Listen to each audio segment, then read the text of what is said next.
বিন্দুকিশোর রায়চৌধুরীর গল্প টুনটুনি আর বিড়ালের কথা।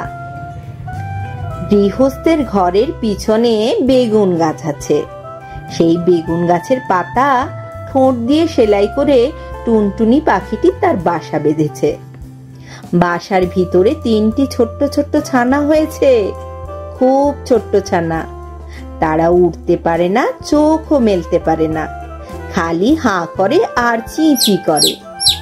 গৃহস্থের বিড়ালটা ভারী দুষ্ট।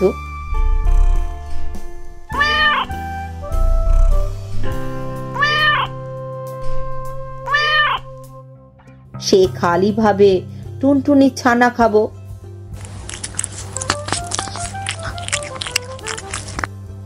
একদিন সে বেগুন গাছের তলায় এসে বললে,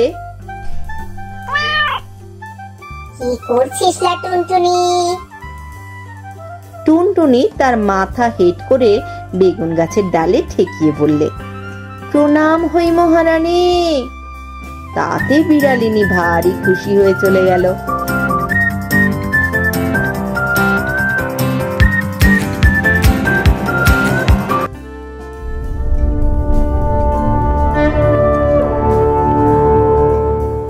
এমনি সে রোজ আসে, রোজ টুনটুনি তাকে প্রণাম করে আর মহারানী বলে, আর সে খুশি হয়ে চলে যায়।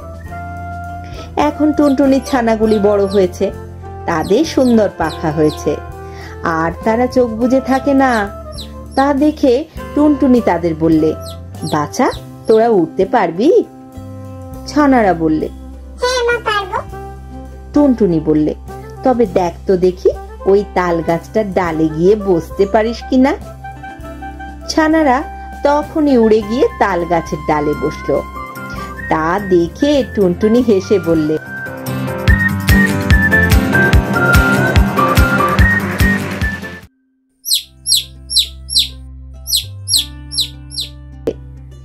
এখন দুষ্টু বিড়াল আসুক দেখি।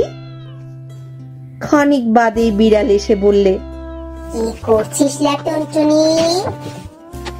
তখন টুনটুনি পা উঁচিয়ে তাকে লাথি দেখিয়ে বললে, দূর হ, দূর হ লক্ষ্মী ছাড়ি বিড়ালিনী। বলেই সে ফুরুক করে উড়ে পালালো। দুষ্টু বিড়াল দাঁত খিচিয়ে লাফিয়ে গাছে উঠে টুনটুনিকে ধরতে পারলো না, ছানাও খেতে পেল না। খালি বেগুন কাটার খোঁচা খেয়ে নাকাল হয়ে সে ঘরে ফিরল।